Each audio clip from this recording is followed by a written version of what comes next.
স্বাগত ভক্তদের। ওম নমো ভগবতে বাসুদেবায়। জয় শ্রীকৃষ্ণ। রাধে রাধে। শ্রীমদ্ ভগবদ্গীতা এটি এমন একটি ধর্মগ্রন্থ যা মানুষকে সঠিক পথে চলতে শেখায়। সংসার জ্বালায় মানুষ যখন দিশাহারা হয়ে পড়ে, ঠিক তখনই গীতা পাঠ বা গীতার বাণী শ্রবণ করলে মানসিক শক্তি লাভ করা যায়, জীবনে শান্তি লাভ করা যায়। ভগবদ্গীতা হল 18টি অধ্যায় এবং 700 শ্লোকের একটি বিরাট সম্ভার, যা শুদ্ধ সংস্কৃত ও বাংলা ভাষায় লেখা, যা সবার পক্ষে পড়া ও বোঝা একটু কঠিন হয়ে পড়ে।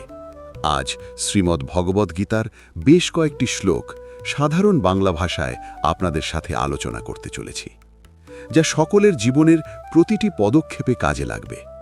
আমি নিশ্চিত এই ভিডিওটি দেখার পর আপনারা অবশ্যই মানসিক শান্তি লাভ করবেন, প্রিয় ভক্তগণ। এবং যদি শ্রীকৃষ্ণের বাণী প্রত্যহ শুনতে চান, তাহলে সাবস্ক্রাইব করুন কৃষ্ণ কথা চ্যানেলটিকে। তাহলে আসুন এবার জেনে নিই শ্রী ভগবদ্গীতার অতীব মূল্যবান কিছু কথা। ভগবান শ্রীকৃষ্ণ বলেন, যে ব্যক্তির মধ্যে জ্ঞানের অভাব এবং ঈশ্বরে বিশ্বাসের অভাব রয়েছে, সে ব্যক্তির জীবনে কখনো সুখ এবং সাফল্য লাভ করতে পারে না। কে কি করছে, কিভাবে করছে এবং কেন করছে, এই সব থেকে যত দূরে থাকবে ততই সুখে থাকবে। একজন বিবেকবান মানুষ যখন সম্পর্ক টিকিয়ে রাখা বন্ধ করে দেয়, তখন বুঝবে তার আত্মসম্মানে নিশ্চয়ই কোথাও আঘাত লেগেছে। মোহ বা টান তার ওপরই অনুভব করো যার উপর তোমার অধিকার রয়েছে। যার উপর তোমার অধিকার নেই, তার উপর মোহ বা টান অনুভব করাই উচিত নয়। যারা অন্যের কষ্ট বোঝে, যাদের মমতা আছে এবং যারা হৃদয় থেকে শুদ্ধ, তাদের আর জন্ম নিতে হয় না। তোমার কর্মই তোমার আসল পরিচয়, না হলে এক নামের তো হাজারো মানুষ থাকতে পারে। যা হবার থাকে তা হয়েই থাকে, আর যা হবার নয় তা কখনোই হয় না। এই দৃঢ়তা যাদের মনে থাকে, তারা কখনো দুশ্চিন্তা করে না। কর্ম এমন একটি ফসল যা একজন ব্যক্তিকে যে কোনো পরিস্থিতিতে কাটতেই হয়। তাই সর্বদা ভালো বীজ বপন করুন, যাতে ফসলটাও ভালোই হয়। আমরা নিজেরা নিজেদেরকে যতটা বদলাতে পারি, আর কেউ আমাদের সেভাবে বদলাতে পারে না। অন্য কেউ আপনার ব্যাপারে কি ভাবছে সেটা গুরুত্বপূর্ণ নয়। গুরুত্বপূর্ণ তো হলো সেটা যেটা আপনি আপনার ব্যাপারে ভাবেন। কারোর ব্যাপারে শুধুমাত্র অনুমান করেই তার ভুল ধরা উচিত নয়। আপনি হয়তো জানেনও না যে তার জীবনে কি প্রতিবন্ধকতা চলছে। শ্রীকৃষ্ণ বলেন, আপনার কষ্ট পাওয়ার দোষ কখনো নিজের দণ্ডকে দেবেন না। নিজের মনকে বোঝান। আপনার মনকে পরিবর্তন করলেই সমস্ত দুঃখ কেটে যাবে। আমরা যখন কোনো কাজ ভগবানের নামে করে থাকি, তখন ভগবানের শক্তি আমাদের সাহায্য করে, আর আমাদের সাফল্য লাভও নিশ্চিত হয়ে যায়। সদা সন্দেহকারী ব্যক্তি প্রসন্নতা পাওয়া না তো এ জীবনে সম্ভব, না তো অন্য জীবনে। তাই যারা অতিরিক্ত সন্দেহপ্রবণ, তাদেরকে খুশি করা বন্ধ করুন। জাগতিক বস্তুর সম্পর্কে চিন্তা করতে করতে মানুষ তাদের প্রতি আসক্ত হয়ে যায়, এবং এই আসক্তির কারণে তাদের মধ্যে কামনা বাসনা তৈরি হয়। আর কোনো কারণে যদি এই কামনা বাসনা বিঘ্নিত হয়, তাহলে ক্রোধের উৎপত্তি হয়। ভগবান বলেন, রিপুদের মধ্যে সবথেকে ভয়ঙ্কর হল ক্রোধ। যদি শারীরিক এবং মানসিকভাবে আপনি সুস্থ থাকতে চান, তাহলে এই ক্রোধকে বর্জন করতে হবে। মৌন থাকা বা চুপ করে থাকা তার প্রতি আপনার শ্রেষ্ঠ উত্তর, যে আপনার মূল্য বোঝে না।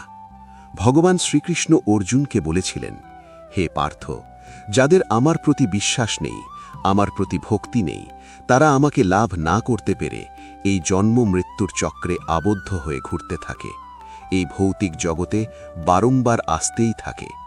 হে অর্জুন, যারা আমার পরম ভক্ত, যারা সর্বদাই আমাকে স্মরণ করে, একক চিত্তে আমার উপাসনা করে, আমি তাদের প্রত্যেকের কল্যাণের দায়িত্ব গ্রহণ করে থাকি। যতটা সম্ভব চুপ করে থাকাই শ্রেয়, কারণ অতিরিক্ত কথা মানুষকে বেশি করে অপরাধ করতে বাধ্য করায়। হাজারটা ভালো কাজ করার পরেও যদি তুমি একটা খারাপ কাজ করো, তাহলে লোকে শুধু তোমার খারাপ কাজটাই দেখবে। তাই লোকে কি ভাবছে তাতে কর্ণপাঠ করো না, নিজের কর্ম নিজে করে যাও। তুমি আজ যে কর্ম করছো, তার ফল তুমি আগামী দিনে অবশ্যই পাবে। আর আজ তোমার কাছে যা কিছুই থাকুক, সেটা তোমার অতীতের কৃতকর্মের ফল। ভগবান বলেন, তোমার অতীতকে পরিবর্তন করার ক্ষমতা তো আমার নেই, কিন্তু তুমি যদি চাও তাহলে তোমার বর্তমানের কর্মের দ্বারা আমি তোমার ভবিষ্যৎকে অবশ্যই পরিবর্তন করতে পারি। হে পার্থ, আমি কারোর ভাগ্য তৈরি করি না, সবাই তাদের ভাগ্য নিজেরা তৈরি করে। ভালো কর্ম সেটা নয় যার ফলাফল সবসময় ভালো হয়। ভালো কর্ম তো হলো সেটা যার উদ্দেশ্য কখনো খারাপ হয় না। আর ভালো উদ্দেশ্য নিয়ে করা কাজ কখনো বৃথা যায় না। কোনো একটি কাজ করার আগে আমাদের অবশ্যই চিন্তা করা উচিত, কিন্তু এতটাও চিন্তা করা উচিত নয় যাতে কাজটাই খারাপ হয়ে যায়, কারণ প্রয়োজনের থেকে বেশি চিন্তা দুশ্চিন্তায় পরিণত হয়। আমরা যখন কোনো কাজ ভগবানের নামে করে থাকি তখন ভগবানের শক্তি আমাদের সাহায্য করে, আর আমাদের সাফল্য লাভও নিশ্চিত হয়ে যায়। সদা সন্দেহকারী ব্যক্তি প্রসন্নতা পাওয়া না তো এ জীবনে সম্ভব, না তো অন্য জীবনে। তাই যারা অতিরিক্ত সন্দেহপ্রবণ তাদেরকে খুশি করা বন্ধ করুন। অন্যের জীবনকে পরিপূর্ণভাবে অনুকরণ করার থেকে নিজের জীবনে অসম্পূর্ণভাবে বেঁচে থাকাও শ্রেয়। সম্পর্ক টিকিয়ে রাখার জন্য বুদ্ধি নয়, মনের শুদ্ধির প্রয়োজন। যা বলবেন সত্যি বলুন, স্পষ্ট বলুন, সামনে বলুন। যে আপনার সত্যিকারের আপন সে বুঝবে, সে থাকবে, আর যদি তা না হয় সে ছেড়ে চলে যাবে। ধনবান হওয়ার জন্য নিজের প্রতিটা ধনের সদ্ব্যবহার করতে হয়, ঠিক সেরকমই গুণবান হওয়ার জন্য নিজের প্রতিটা মুহূর্তের সদ্ব্যবহার করতে হয়। জীবনের আরেকটা গভীর অর্থ এটাও যে আপনি যেরকম ভেবেছেন জীবন সেরকম নাও হতে পারে। এখানে অনেক সুখ দুঃখ থাকবে, চড়াই উতরাই আসবে, কঠিন সময়ও আসবে, আবার খুব ভালো সময়ও আসবে। কিন্তু এই সবের মধ্যে সব জিনিসকে সময় ও পরিস্থিতির বিচারের স্বীকার করে নেওয়াই বুদ্ধিমানের কাজ। সেই জন্য জীবনকে সঠিকভাবে বোঝার জন্য আমাদের স্বীকার করে নেওয়ার ক্ষমতাকেও বাড়াতে হবে। ভগবান শ্রীকৃষ্ণ বলেন, তোমার কেবল তোমার কর্মের ওপরে অধিকার আছে, কিন্তু কর্মফলের অধিকারী তুমি কখনোই নও। তাই না তো তুমি কখনো নিজেকে কর্মের কারণ বলে মনে করবে, আর না তো কখনো কর্ম না করার প্রতি আসক্ত হবে। শ্রীকৃষ্ণ আরও বলেন, ন কর্মণা মনারম্ভান নিষ্কর্ম পুরুষস্নতে ন চা সন্ন্যাসনা দেব সিদ্ধাং সমাধি গাচ্ছাতে। কেবল কর্মের অনুষ্ঠান না করার মাধ্যমে কর্মফল থেকে মুক্ত হওয়া যায় না, আবার কর্মত্যাগের মাধ্যমেও সিদ্ধি লাভ করা যায় না।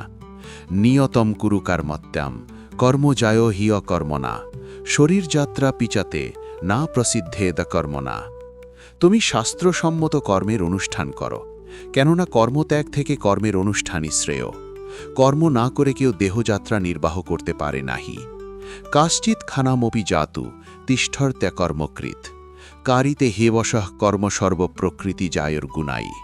মায়াজাত গুণসমূহের দ্বারা প্রভাবিত হয়ে সকলেই অসহায়ভাবে কর্ম করতে বাধ্য হয়। তাই কর্ম না করে কেউ ক্ষণকালও থাকতে পারে না। মানুষ কখনো ভালো বা মন্দ হয় না, ভালো বা মন্দ হয় তার কাজ, এবং সে তার কর্ম অনুযায়ী ফলও পেয়ে থাকে। যখন কোনো সমস্যার জন্ম হয় সাথে সাথে তার সমাধানেরও জন্ম হয়। তাই সমাধান বের করতে চেষ্টা করো, আজ না হলে কাল তা অবশ্যই বেরোবে। অর্জুনের তীরের মতো মরুভূমির থেকেও জল বেরিয়ে আসবে। যখন আমাদের মন দুর্বল থাকে তখন পরিস্থিতি একটি সমস্যা হয়ে দাঁড়ায়, আর যখন আমাদের মন স্থিতিশীল থাকে তখন পরিস্থিতি একটা পরীক্ষা হয়ে দাঁড়ায়। কিন্তু যখন আমাদের মন মজবুত থাকে তখন পরিস্থিতি সুযোগ তৈরি করে দেয়। আমরা প্রতিদিনের জীবনে তো অনেক ভুলই করে থাকি, কিন্তু আমাদের জীবনের সেরা ভুল হলো সেটা যেটা থেকে আমরা কিছু শিখতে পারি না। ভগবান শ্রীকৃষ্ণ অর্জুনকে বলেছিলেন, হে ভারতবশী, দেহের মধ্যে থাকা জীবিতকে কখনো হত্যা করা যায় না, তাই কোনো জীবের জন্য তোমার দুঃখ করা উচিত নয়। মানুষের মানবতা ঠিক সেই সময়ই নষ্ট হয়ে যায় যখন সে অন্যের দুঃখে আনন্দ পেতে শুরু করে।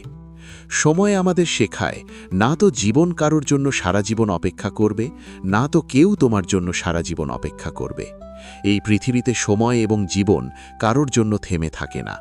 জীবনও তার সাথেই খেলে যে খেলোয়াড় শ্রেষ্ঠ প্রকৃতির হয়। কষ্ট সবার একই রকমের হয়ে থাকে, কিন্তু আত্মবিশ্বাস প্রত্যেকের ভিন্ন ভিন্ন হয়। কেউ হতাশ হয়ে হাল ছেড়ে দিয়ে ছিন্ন ভিন্ন হয়ে যায়, তো কেউ সংগ্রাম করে জ্বলে ওঠে। মানুষকে তার কর্মের সম্ভাব্য ফলাফলের দ্বারা প্রাপ্ত জয়, পরাজয়, লাভ, ক্ষতি, সুখ, দুঃখ ইত্যাদি সম্ভাব্য পরিণতির কথা ভেবে চিন্তাগ্রস্ত হওয়া উচিত নয়। এই ধরাধামে যদি মনুষ্য জীবন প্রাপ্ত হয় তাহলে তাকে কর্ম করতেই হবে। ভেবে দেখুন, শ্রীকৃষ্ণ ভগবান হয়েও কর্মের নিয়তি চক্র থেকে রেহাই পাননি। তিনি সারা জীবন কর্ম করে গেছেন। তাই তো তিনি অর্জুনকে বলেছিলেন, পার্থ নাই মে পার্থাস্তি কর্তব্যম ত্রিষু লোকে সুকিঞ্চনা নানো ব্যাপ্তমবাপ্তব্যং বর্তাতে এবা কর্মণি। হে পার্থ, এই ত্রিজগতে আমার কিছুই কর্তব্য নেই। আমার অপ্রাপ্ত কিছু নেই এবং প্রাপ্তব্য কিছু নেই, তবু আমি কর্ম করে যাচ্ছি। যদি আমি অনলস হয়ে কর্তব্য কর্মে প্রবৃত্ত না হই, তবে আমার অনুবর্তী হয়ে সমস্ত মনুষ্য জাতি তাদের কর্ম পরিত্যাগ করবে। আমি যদি কর্ম না করি, তাহলে এই সমস্ত লোক উচ্ছন্নে যাবে। আমি বর্ণসংকর সৃষ্টির কারণ হব এবং তার ফলে আমার দ্বারা সমস্ত প্রজা বিনষ্ট হবে। যদি তুমি তোমার ভুল থেকে কিছু শিখতে পারো, তাহলে সেই ভুলগুলি হবে তোমার ওপরে ওঠার সিঁড়ি। কিন্তু যদি সেই ভুল থেকে তুমি কিছু শিখতে না পারো, তাহলে সেই ভুলগুলি সমুদ্র হয়ে যাবে। এখন সিদ্ধান্ত সম্পূর্ণ তোমার। তুমি ওপরে উঠতে চাও নাকি নিচে ডুবতে চাও? মানুষের শরীর হল নশ্বর প্রকৃতির। মানুষ যেমন পুরাতন বস্ত্র পরিত্যাগ করে নতুন বস্ত্র পরিধান করে, ঠিক তেমনি আত্মাও পুরাতন জীর্ণ শরীর পরিত্যাগ করে নতুন ভৌতিক শরীর ধারণ করে। তাই কারোর জন্য তোমার শোক করা উচিত নয়। মনে রেখো, দেহ নশ্বর হলেও আত্মা অবিনশ্বর হয়। এই আত্মাকে অস্ত্র দ্বারা ছেদন করা যায় না, জল দ্বারা সিক্ত করা যায় না, বায়ু দ্বারা শুষ্ক করা যায় না, আবার অগ্নি এই আত্মাকে পোড়াতেও পারে না। তাহলে কিসের এত শোক, কিসের এত চিন্তা? জীবনের সমস্যাগুলো ততটাও শক্তিশালী হয় না যতটা আমরা আগে থেকে ভেবে নিয়ে থাকি। কখনো কি শুনেছ যে অন্ধকার সূর্যোদয় হতে দেয়নি? এটা জরুরি নয় যে প্রত্যেকবার তোমার কথাকে সঠিক বলেই মনে করা হবে। তাই কখনো কখনো নিশ্চুপ থাকতেও শেখো। যে ব্যক্তি যত শান্ত প্রকৃতির হয়, সে তার বুদ্ধিকে তত গভীরভাবে প্রয়োগ করতে পারে। সমালোচনাকে ভয় পেয়ে কখনোই নিজের লক্ষ্য ত্যাগ করবে না, কারণ যারা সমালোচনা করে তাদের মতামত লক্ষ্য অর্জনের সাথে সাথে পরিবর্তন হয়ে যায়। পরাজয় এবং জয় তোমার চিন্তার ওপরেই নির্ভর করে। যদি তুমি মেনে নাও, তাহলে তুমি পরাজিতই হবে, কিন্তু যদি তুমি দৃঢ় প্রতিজ্ঞ হও, তাহলে তুমি বিজয়ী হবে। সবথেকে বিচক্ষণ ও স্থির মনের মানুষ তারাই হয় যারা সফলতায় গর্বিত হয় না, আবার ব্যর্থ হলে দুঃখে ডুবেও যায় না। যদি কখনো তোমার প্রশংসা করা হয়, তাহলে তোমার আরও সতর্ক হওয়া দরকার। জীবনে কখনো কারোর সাথে নিজেকে তুলনা করবে না। মনে রেখো, তুমি যেমনই হও সেটাই সর্বশ্রেষ্ঠ। যে মানুষ মনকে জয় করতে শিখে গেছে, তার কাছে তার মন সবথেকে ভালো বন্ধু। কিন্তু যে এটা করতে পারে না, তার কাছে তার মন সবথেকে বড় শত্রু হয়ে ওঠে।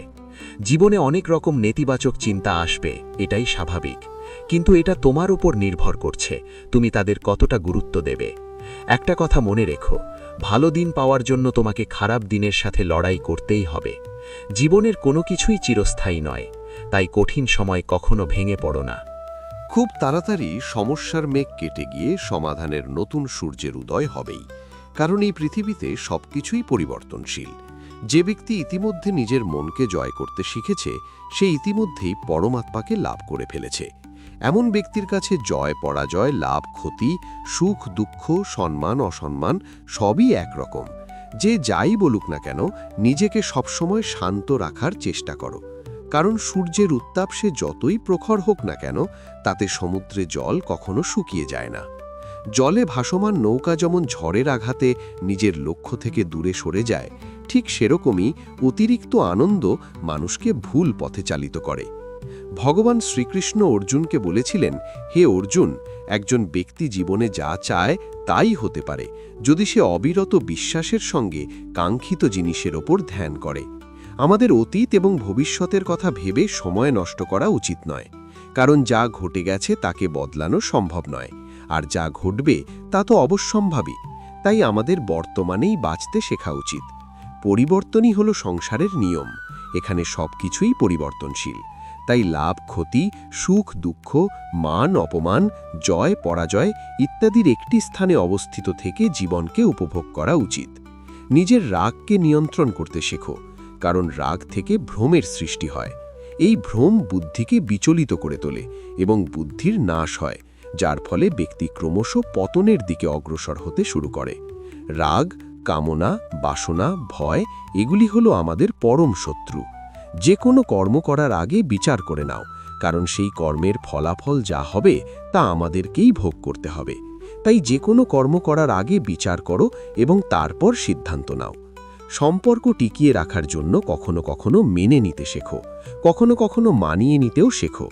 চোখ শুধুমাত্র আমাদের দৃষ্টি প্রদান করে না, কারণ কখন কার মধ্যে আমরা কি দেখি তা আমাদের ভাবনার ওপর নির্ভর করে। জীবনে কোনো শপথ নেওয়া বা প্রতিজ্ঞা নেওয়া মহত্বপূর্ণ নয়, মহত্বপূর্ণ হলো সেই শপথ বা প্রতিজ্ঞাকে বাস্তবে পরিণত করা। দুনিয়ার সবথেকে সস্তার জিনিস হলো পরামর্শ। যদি একজনের কাছে চাও তাহলে আরও 1000টা পাবে। আর দুনিয়ার সবথেকে দুষ্প্রাপ্য জিনিস হলো সাহায্য। যদি 1000 লোকের কাছে চাও, কেউ একজন হয়তো দেয়। আমাদের জীবনে জিততে শিখতে হবে, কারণ একদিন তো আমরা মৃত্যুর কাছে হেরেই যাব। যখনই জীবনে কোনো সমস্যা উপস্থিত হয়, ভীতু লোক পিছিয়ে যায়, আর পরিশ্রমীরা নিজেদের ভিত আরও শক্ত করে নেয়। শ্রীকৃষ্ণ বলেন, সমস্যা থেকে পালিয়ে যাওয়া নতুন সমস্যাকে আমন্ত্রণ দেবারই শামিল। জীবনের সব মুহূর্তে নতুন নতুন সমস্যা আর প্রতিকূলতার মুখোমুখি হতেই হয়, এবং এটাই জীবনের অটল সত্য। একটা শান্ত সমুদ্রে একজন নাবিক কখনো দুঃখ হয়ে উঠতে পারে না। হওয়ার জন্য তাকে সামুদ্রিক ঝড়ের মুখোমুখি হতেই হয়। বিশ্বাস এমন এক শক্তি যা ধ্বংস হয়ে যাওয়া জীবনেও আশার আলো নিয়ে আসতে পারে। বিশ্বাস যেমন পাথরকে ভগবান বানাতে পারে, আবার অবিশ্বাস ভগবানের তৈরি মানুষকেও পাথর বানাতে পারে। ঈশ্বর আপনাকে দিশা দেখাতে পারেন, কিন্তু সেই পথে আপনাকেই চলতে হবে। আর বাস্তব জীবনে যদি আপনি সেই পথে চলতে না চান, তাহলে আপনার মধ্যে এটুকু ক্ষমতা থাকা উচিত যে আপনার নামের জন্য আপনি ঈশ্বরকে কখনো দোষারোপ করবেন না। আমাদের উচিত একজন যথার্থ মানুষ হয়ে ওঠার, কিন্তু শুধুমাত্র রূপ আর চেহারা দিয়েই নয়, বরং হৃদয়, বুদ্ধি এবং জ্ঞান দিয়ে। ভগবান শ্রীকৃষ্ণ অর্জুনকে বলেছিলেন, ব্রহ্মনাধায় কর্মাণি সঙ্গম ত্যক্ত্বা ফলানি ইয়া করোতি না লিপ্যতে না সা পাপেন পদ্মপত্রমিবাভাসা। যিনি সমস্ত কর্মের ফল পরমেশ্বর ভগবানকে অর্পণ করে দিয়ে অনাসক্ত হয়ে জীবন কাটান, কোনো পাপ তাকে কখনো স্পর্শ করতে পারে না। ঠিক যেমন পদ্মপাতাকে জল কখনো স্পর্শ করতে পারে না। নিজেকে কখনো দুর্বল মনে করো না। পড়ে গেলে ওঠার চেষ্টা করো, লড়াই করো, পূর্ণ নিষ্ঠার সাথে নিজের দায়িত্ব পালন করো। বাকি সবকিছু আমার উপর ছেড়ে দাও। নিজের জীবনের দুঃখের জন্য পুরো পৃথিবীকে দোষারোপ করো না।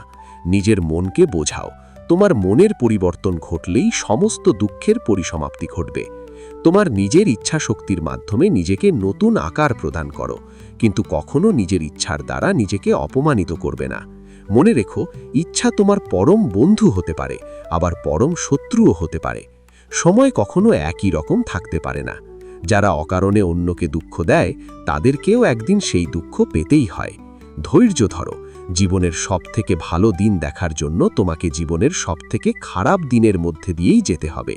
কান্না থামাও, নিজেই নিজের সমস্যার জন্য লড়াই করতে শেখো। কারণ যারা সঙ্গ দেয় তারাও শ্মশান পর্যন্তই সঙ্গ দিতে পারে, কিন্তু তারপরে নয়। সময় যখন বিচার করে তখন সাক্ষীর প্রয়োজন পড়ে না। তোমার মনের বিশ্বাস একটা পাহাড়কেও টলাতে পারে, কিন্তু তোমার মনের সন্দেহ একটা পাহাড়কে তুলে দাঁড় করাতে পারে না। অহংকার ও সংস্কারের মধ্যে একটা বিরাট বড় ব্যবধান আছে। অহংকার অন্যের মাথা নত করিয়ে খুশি হয়, কিন্তু সংস্কার নিজে মাথা নত করে খুশি হয়। হে অর্জুন, যখন কোনো ব্যক্তি পূর্ণ ভক্তি ও বিশ্বাসের সঙ্গে কোনো দেবতার পূজা করতে চায়, আমি সেই দেবতার প্রতি তার ভক্তি আরও দৃঢ় করে দিই। তুমি ফিরে যেতে পারবে না, আবার শুরুকে বদলাতেও পারবে না। তবে তুমি এখন যেখানে আছো সেখান থেকে নতুনভাবে শুরু করতে পারো, এবং এইভাবে তুমি নিজের ভবিষ্যৎকে অবশ্যই পরিবর্তন করতে পারবে। বন্ধুরা, পরিশেষে একটা কথাই আপনাদের বলবো, যখন বিশ্বাস ভঙ্গ হতে শুরু করবে, যখন জীবনে কোনো পথ বা দিশা দেখতে পাবেন না, তখনই শ্রীমদ্ ভগবদ্ গীতার শরণাপন্ন হবেন। শ্রীমদ্ ভগবদ্ গীতা হল একটি দর্শন, যেখানে ভগবান শ্রীকৃষ্ণ আমাদের জীবনের প্রত্যেকটি সমস্যার সমাধানের কথা বলে গিয়েছেন। সেটা ব্যক্তি সম্পর্কিত হোক বা বস্তু সম্পর্কিত হোক, রিপু সম্পর্কিত হোক বা কর্ম সম্পর্কিত হোক, এখানে জীবনের সব প্রশ্নেরই উত্তর পাওয়া যায়। তাহলে আজকের এই ভিডিওটি এখানেই শেষ করলাম। বন্ধুরা, কৃষ্ণ কথা চ্যানেলটিকে সাবস্ক্রাইব করে রাখো, আর যদি ভিডিওটি আপনাদের ভালো লেগে থাকে তাহলে অবশ্যই একটি লাইক করতে ভুলবেন না। আবার দেখা হবে অন্য আরেকটি ভিডিওতে। ততক্ষণের জন্য ভালো থাকবেন, সুস্থ থাকবেন। জয় শ্রীকৃষ্ণ। রাধে রাধে।